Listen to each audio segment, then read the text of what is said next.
Hey parents, you're listening to the Project Parenthood podcast. I'm your host, Dr. Nanika Coor, clinical psychologist and respectful parenting therapist. Each week, I'll introduce you to the same respectful parenting practices that I use to help parents repair and deepen connections with their children. You'll get tips for cultivating more parental self-compassion, more cooperation from your kids, and more joy, peace, and resilience in your relationship with them. In today's episode, I'm talking about the pitfalls of striving to be the perfect parent and the benefits of being good enough. Stick around till the end to hear about ways to counter parental self-criticism. Almost all parents want the best for their kids, whether or not they're able to provide it. Parents want their kids to someday be reasonably content and successful in their adult lives and adult relationships. For parents who had challenging upbringings themselves, the desire to break that cycle and do something different can mean holding themselves to higher standards than necessary. You might be particularly hard on yourself if your child is unhappy or upset, feeling as though if you'd done something differently, you could have avoided that outcome. When you hear your own parents' hurtful or unhelpful words coming out of your mouth, or notice you're behaving in ways you didn't want to pass on to your kids, you might become really self-critical. You constantly monitor yourself and wonder if you're doing parenting, quote-unquote, right, as if there is a right way to be a parent. When you strive for perfection as a parent, you're setting yourself up to be repeatedly disappointed in yourself because you just can't be perfect. You're a fallible human being, and that means you're definitely going to make mistakes and do or say things you wish you could take back. You're not going to make yourself do better by making yourself feel worse. So, what if I told you that the harsh reality that you're not a perfect parent is actually beneficial to your child? In 1953, British pediatrician and psychoanalyst D.W. Winnicott theorized that an infant's healthy cognitive and emotional development is dependent on the kind of environment it's developing within, what he called the holding environment. This environment is the quality of physical and psychological care provided by the infant's mother, which he specified is not necessarily the infant's biological mother. This could be another significant adult. If things go well, Winnicott suggests, at the start of an infant's life, the mother or parent is in complete sync with the absolutely dependent baby and devotedly, actively, and non-resentfully adapts their whole life to the baby, even sacrificing their own personal needs in order to reliably meet all of the baby's physiological needs. Because the infant is pre-verbal, the care given by the mother is based on empathy and attunement rather than verbal understanding. This near-perfect care is physically loving and protective of the baby, attentive to the baby's unique temperament, sensitivities, and minute and daily changes in growth and development. Then gradually, as the baby matures to a state of relative dependence, the mother allows the baby to experience brief moments of frustration and disappointment, which the baby experiences as a powerful emotional storm. The mother is both flexible and sturdy enough to meet, validate, and if necessary, absorb the baby's protest or rage without retaliating or shutting down. Through repeated experiences of the mother remaining physically and emotionally available during these overwhelming feeling states, the baby begins to develop emotional regulation.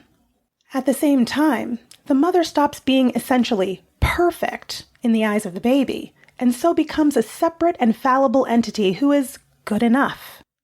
Near-perfect empathic attunement gradually becomes a more realistic kind of care based on actual signals of need from the baby. This shift in the relationship mentally stimulates the baby to develop an awareness of the external world that is separate from itself, and the baby begins to understand that it's a separate individual. Perfect parenting that continues past that initial period of symbiosis doesn't allow for this kind of stimulation of exploration and discovery of the external world, leaving the baby in a kind of fantasy state where they believe their every need and desire will be immediately fulfilled, a belief that has a negative impact on the child's future happiness and mental health. By failing to immediately meet every need the baby has, the mother helps the baby adapt to external reality. Most needs will be met, but not always right away, and not 100% of the time. A good enough parent doesn't have to meet 100% of a child's needs 100% of the time, and shouldn't. Sensitivity is an important component in an infant's development of secure attachment. A sensitive caregiver is able to perceive, accurately interpret, and provide a timely and adequate response to the baby's communicative signals.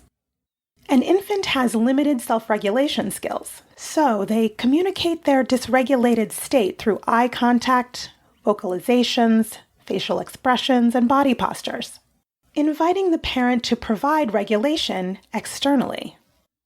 With countless repetitions of this kind of mutual regulating interaction with the caregiver, the infant goes on to become more and more skillful at regulating themselves as they mature. But this mutually regulating process doesn't always go smoothly.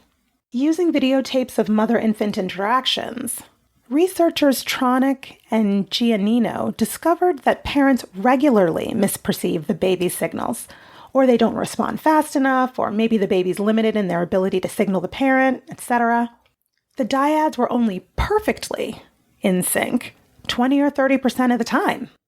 They found that these mismatches, when the kind of regulation the baby needs and the regulation the parent is providing don't align, create a micro-stressor.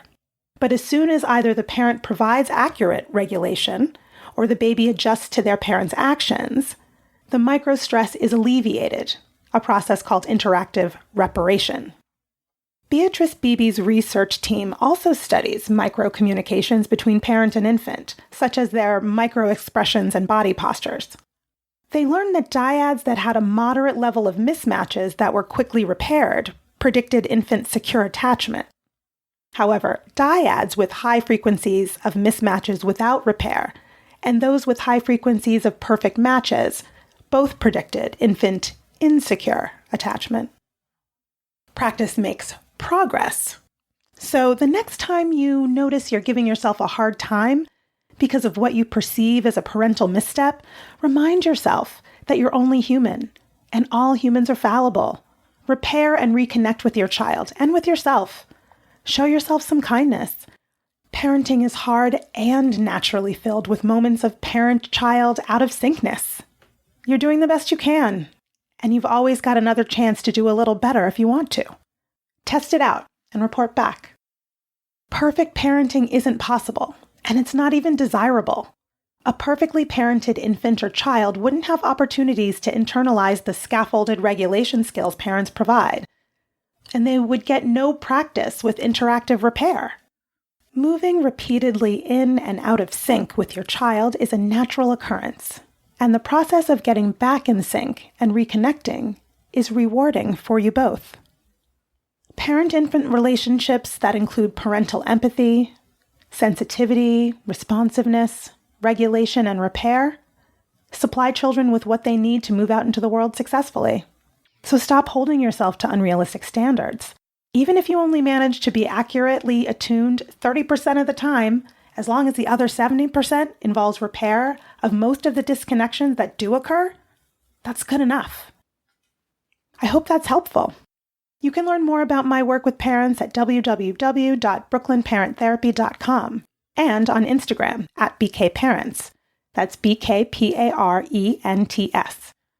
If you have more questions about good enough parenting or any other parenting questions or stories, leave me a message at 646-926-3243. And be sure to let me know if it's okay to use your voice on the show. Or send an email to parenthood@quickanddirtytips.com. And don't forget to subscribe to Project Parenthood on Apple Podcasts, Spotify, or wherever you listen to podcasts. Catch you next week. Project Parenthood is a Quick and Dirty Tips podcast. It's audio engineered by Dan Firebend. Our podcast and advertising operations specialist is Morgan Christensen. Our digital operations specialist is Holly Hutchings. And our marketing and publicity associate is Davina Tomlin. See you next week.